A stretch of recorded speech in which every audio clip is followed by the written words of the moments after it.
साथियों, मैंने तय कर रखा है तय कि जब तक बहन मायावती को देश का प्रधानमंत्री नहीं बना लूंगा, इस दुनिया से विदा नहीं हूंगा। परंतु साथियों, उसके लिए एक शर्त भी है। बहन मायावती देश की प्रधानमंत्री जब ही तो बनेंगी जब हम पार्लियामेंट में सांसद चुन के भेजेंगे। मैं साउथ दिल्ली का रहने वाला चक्रवर्ती ये बदल करता है कि साउथ दिल्ली से अब्दुल भाई को जिताकर यहाँ से हम पार्लियामेंट में भेजेंगे। दोस्तों, अगर आपको भी लगता है कि लोकसभा चुनाव 2024 में मायावती को होना चाहिए प्रधानमंत्री का चेहरा, तो आप अभी इस वीडियो को लाइक, चैनल को सब्सक्राइब करके रख लीजिए और कमेंट में जय भीम जरूर लिखिएगा। नमस्कार दोस्तों, 2024 लोकसभा चुनाव को लेकर के दिल्ली में बीएसपी की लहर लगातार जारी है। जी हां, बीएसपी के प्रत्याशी दक्षिणी दिल्ली से अब्दुल वासिद को जन समर्थन जिस तरीके से लगातार मिल रहा है, वाकई दिल्ली की 7 सीटों पर इस बार बीएसपी मजबूती के साथ जिस तरीके से चुनाव लड़ने वाली है, इतिहास बदलने वाला है। वाकई में जो चुनौती मिल रही है, जिस तरीके से यूपी में बीएसपी मजबूती के साथ 80 सीटों पर लड़ी और दिल्ली की 7 सीटें, तो यकीन मानिए केंद्र की जो मोदी की सत्ता है, कहीं ना कहीं बहन मायावती डायरेक्ट चुनौती देती हुई नजर आ रही है। यानी कि 2024 में अगर थर्ड फ्रंट की सरकार बनती है तीसरे मोर्चे की, तो बहन मायावती पहली बार देश को एक दलित समाज की बेटी प्रधानमंत्री के रूप में मिलेगी। आज अब्दुल वासिद को अपना जन समर्थन देने के लिए जिस तरीके से यहाँ पर तमाम सैकड़ों समर्थक मौजूद है, उसमें वो तबका है, बुजुर्ग तबका है, जो अपने आशीर्वाद को देने के लिए आज अब्दुल वासिद को बुलाया है। तो चलिए चर्चाओं को शुरू करते हैं कि क्या है आज का माहौल। क्या वाकई में दिल्ली की हवा बदलने वाली है? क्या दिल्ली में जिस तरीके से देखिए जय भीम के नारे, देखिए पीछे किस तरीके से उत्साह है, नीले झंडे की क्रांति है। जिस झंडे की क्रांति जब चलती है तो अच्छी अच्छी सत्ताएं भी उखड़ करके नेस्तनाबूत हो जाती हैं। आज जिस तरीके से बड़ी संख्या में यहाँ पर तमाम सीनियर सिटीजन की अगर हम बात करते हैं, बड़ी बैठक बुलाई गई है, आपको आशीर्वाद दिया जा रहा है, क्या वाकई में लग रहा है कि अब की सत्ता परिवर्तन होने वाली है? जिस तरीके का रुख बन रहा है इस बार बीएसपी को लेकर। जय भीम सभी को।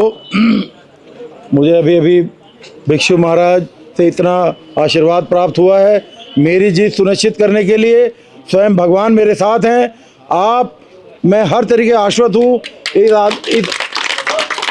इस तरह का जो प्यार मुझे सभी जगहों पे मिल रहा है। ये संगम बिहार का सबसे पीछे लास्ट में आके एरिया है, जहाँ तक मैं गाड़ी से जैसे तैसे करके आया।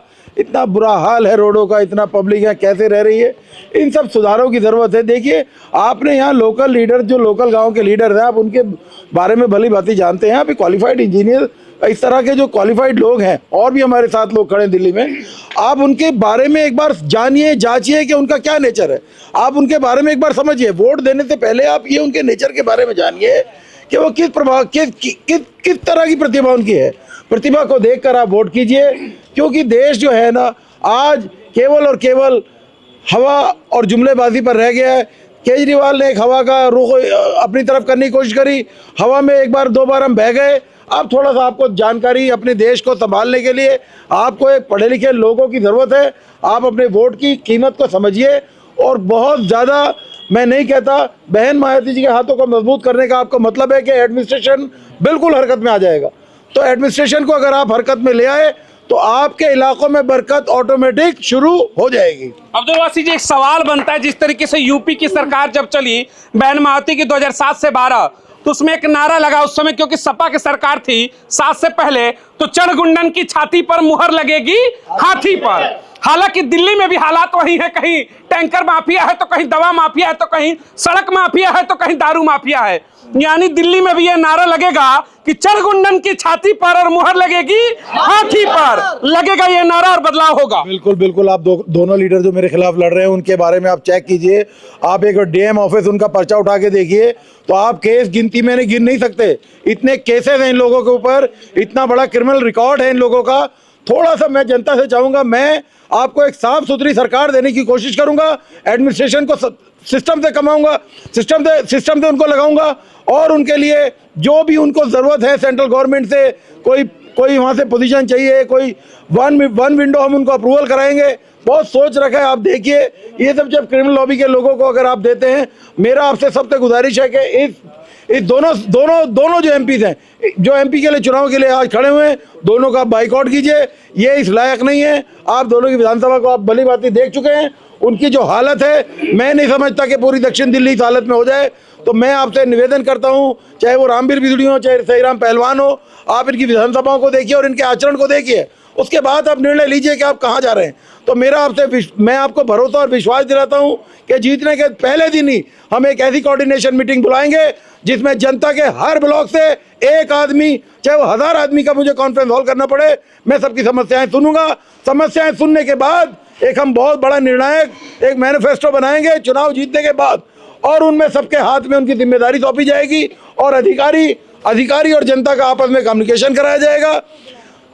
उसमें डिपार्टमेंट कई सारे हैं, चाहे वो जंगलात के डिपार्टमेंट है, हॉर्टिकल डिपार्टमेंट है, एमसीडी है, एमसीडी के भी 48 डिपार्टमेंट है। तो देखिए, सब ये गलत हाथों में सरकारें चली गई थी। 10 साल आपने नूरा कुश्ती खेली, अब आपके पास बहुत बढ़िया उम्मीद है, बहुत बढ़िया विषय है। आप मजबूती के साथ मुझे इस दक्षिण दिल्ली क्षेत्र से भारी बहुमत से जिताएं, मैं आपका बहुत बहुत आभारी रहूँगा। और जनता के लिए तो हमेशा मेरा वादा है कि मैं आज जो बात कर रहा हूँ उस पे मैं पूरी तरीके से खरा उतरूंगा। देखिए, मैं एक चीज आपको दिखाना चाहूंगा, बहुत ही बेहतरीन चीज। आपको जरा 2 कदम मेरे साथ आप आ जाइए, एक तस्वीर देखिएगा। ये जरा ये कदम लड़खड़ा रहे हैं और देखिए किस तरीके से सहारे लेकर चल रहे हैं, लेकिन हाथ में क्या है? नीला झंडा, यानी मानवर कांसीराम का मूवमेंट, अंबेडकर का मूवमेंट, मायावती की मुहिम, ये झंडा है। और इस शरीर को देखिएगा, कदम लड़खड़ा रहे हैं फिर भी हाथ में झंडा है और बहुजन समाज के विचार को लेकर के लड़ रहे हैं। जो लोग कहते हैं कि बसपा टूट गई, बसपा खत्म हो गई, उनके लिए ये नजीर है, उनके लिए उदाहरण है। समझो, बसपा न टूटी थी, न टूटेगी, न कभी भविष्य में कोई तोड़ पाएगा। ये बसपा का लहर है। देखिए, हर हाथ में आपको झंडा, हर चेहरे पर जिंदाबाद। बहन मायावती की ललकार है, इस ललकार को कैसे तोड़ेंगे? जहाँ इतनी ललकार है, क्या बीएसपी माहौल बदल रही है इस बार? हाँ जी, बीएसपी माहौल बदल रही है। हम बीएसपी के साथ तन-मन धन तैयार हैं। इस बार के प्रत्याशी को संसद भेजेंगे? भेजेंगे जी, मुहर लगेगी हाथी पर, चढ़ेंगे गुंडों की छाती पर, लगेगी हाथी पर। क्या कहेंगे सर, इस बार माहौल बदलेगा? मैं पकड़, एक मिनट, मैं माइक पकड़ ले रहा हूं, बोलिए। साथियों, देश की राजधानी दिल्ली में साउथ दिल्ली लोकसभा, जिसमें पूरी दिल्ली में चर्चा की विषय बनी हुई है। 25 मई को यहाँ लोकसभा का चुनाव है। साथियों, मैंने तय कर रखा है तय कि जब तक बहन मायावती को देश का प्रधानमंत्री नहीं बना लूंगा, इस दुनिया से विदा नहीं हूंगा। परंतु साथियों, उसके लिए एक शर्त भी है। बहन मायावती देश की प्रधानमंत्री जब तो बनेंगी जब हम पार्लियामेंट में सांसद चुन के भेजेंगे। मैं साउथ दिल्ली का रहने वाला चक्रवर्ती ये बदल करता है कि साउथ दिल्ली से अब्दुल भाई को जिताकर यहाँ से हम पार्लियामेंट में भेजेंगे। ये देखिए, मुहिम का असर देखिए। कह रहे भाई, सांसद जीतेगा तभी तो प्रधानमंत्री बनाएंगे। मैं जिस तरीके से आज अब्दुल वासिद आपके दरवाजे पर आए, क्या लग रहा है बीएसपी मूवमेंट जिस तरीके से दिल्ली में, यूपी में, पूरे देश में चल रही है, सत्ता में इस बार भागीदार बनेंगे? इस समय को देखते हुए आज जो हमारे एमपी साहब के लिए खड़े हुए हैं, हमें उम्मीद है कि आप होने के बाद यहाँ से हमारे सभी समस्याओं का समाधान करेंगे। 24 के चुनाव में क्या लग रहा है, बहन मायावती केंद्र की सत्ता में वापसी कर रही है और अब्दुल वासिद यहाँ से जीत रहे हैं? हाँ जी, अब्दुल वासिद यहाँ से जीत रहे हैं। हम दिल्ली का तख्त बदल देंगे, ताज बदल देंगे, बेईमानों का राज बदल देंगे। बेईमानों का राज बदल देंगे। देखिए, आज बड़ा यहाँ पर चीजें खुल कर के आ रही है। नीले झंडे की क्रांति में तख्त बदल देंगे, ताज बदल देंगे, बेईमानों का राज बदल देंगे।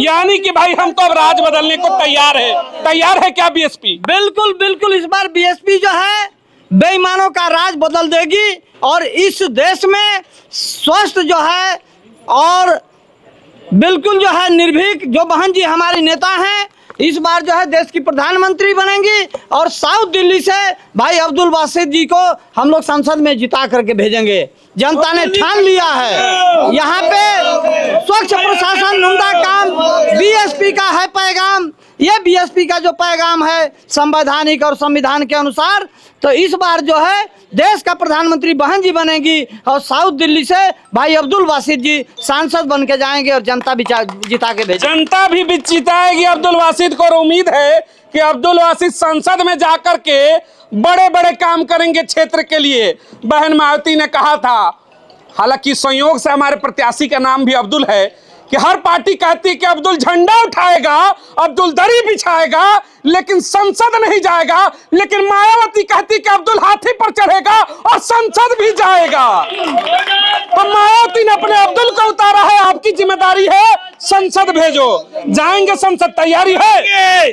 जाएंगे, लड़ेंगे और जीतेंगे, क्योंकि दोनों एक जैसे। इन्हें वोट दे कैसे, हाथी पे वोट देकर अपने भाई अब्दुल बासित जी को संसद भेजेंगे। और जो समस्या है, जो दबे कुचले समाज की समस्या है, उनको दूर करने के लिए भाई संसद में आवाज उठाएगा। संसद में जब आवाज उठेगी तो इनकी समस्याओं का निदान होगा। यही 25 तारीख को तय होगा। 25 तारीख का चुनाव शिक्षा का चुनाव होगा, चिकित्सा का चुनाव होगा, विकास का चुनाव होगा, न्याय का चुनाव होगा और नीति का चुनाव होगा, बहुजन समाज के हित का चुनाव होगा, मुस्लिम का चुनाव होगा, दलित का चुनाव होगा, समाज के विकास का चुनाव है।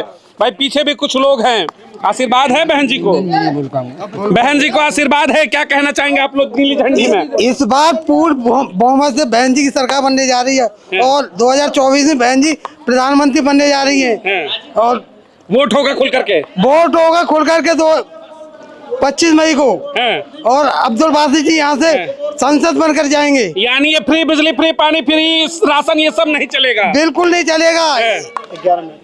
हाँ, बिल्कुल नहीं चलेगा। बदलाव होगा। क्या कहेंगे सर इस बार के चुनाव को लेकर के, जिस तरीके से माहौल बड़ी टफ होते जा रहे हैं, क्या लग रहा है बदलाव है इस बार? देखिए, जो लोग आप देख रहे होंगे कि गांव और नगरों में घुसने नहीं दिए जा रहे हैं, भगाए जा रहे हैं। हाँ। और जो एक गठबंधन करने का नाटक किया जिसमें ना दलित है न मुसलमान है, तो ये सब जाग चुके हैं। और दिल्ली में ये कह सकते हो कि जो यहाँ के कैंडिडेट हैं वो घबराए हुए हैं, और जो यहाँ के विधायक और सांसद हैं वो आप इस तरीके से कह सकते हो कि यहाँ के जो लोग रह रहे हैं उनसे उनकी जिंदगियों से खिलवाड़ कर रहे हैं जो यहाँ लोग रह रहे हैं। चाहे वो पानी की समस्या हो, चाहे वो 1 महीने का भरा हुआ रखा हुआ पानी पी रहे हैं आज भी। और वो लोग इतना घबरा गए हैं यहाँ के हाथी के भारी भरकम कैंडिडेट से कि लोगों को इस तरीके के गुमराह कर रहे हैं, जो ये इंडिया गठबंधन के प्रत्याशी चाहे हो चाहे बीजेपी के, कि चलो जी आपको 1000 रुपया मिलेगा इलेक्शन के जीतने के बाद। उनको कह रहे इस नाम पर कि आपका फार्म भरा जा रहा है, भीड़ जुटाने का काम करे। वहाँ ले गए तो इनको टोपी पहना दिया, आपका फार्म भर गया, आपकी पहचान हो गई, अब आपका काम हो जाएगा, आप हमसे जुड़ गए। तो इस तरीके के गुमराह कर रहे हैं। लेकिन हम लोग गुमराह होने वाले नहीं हैं। हाथी भारी वोटों से जीत के और पार्लियामेंट में कब्जा करने के लिए जा रहा है। क्या कहेंगे सर इस बार चुनाव में जिस तरीके का माहौल है? बहन मायावती की वापसी हो रही है, लग रहा है केंद्र में। अब की बार बहुत ही अच्छा मौका है। अब की बार बहुत ही अच्छा मौका है। हमारे प्रत्याशी अब्दुल बासित साहब बहुत अच्छे मतों से जीतेंगे और आगे भी बढ़ेंगे। और हमने और उनसे बहुत ही उम्मीदें लगाए बैठे हैं कि अगर हमारी सरकार, बहन जी की सरकार केंद्र में बनती है तो हमें सारी परेशानियों का समाधान हो सकता है। उम्मीद है कि बहन मायावती केंद्र में आएंगी तो चीजें बेहतर होंगी। ये हमें उम्मीद नहीं, पूरी उम्मीद है, पूरी उम्मीद है कि हम ये महसूस कर रहे हैं कि आज हमारे जीते जी हमारी बहन जी सरकार केंद्र में बने, हमारी जीते जी बहन जी की सरकार केंद्र में बने। और हमारे बहुत अच्छे प्रत्याशी अब की बार यहाँ पर प्रत्याशी मौजूद हैं।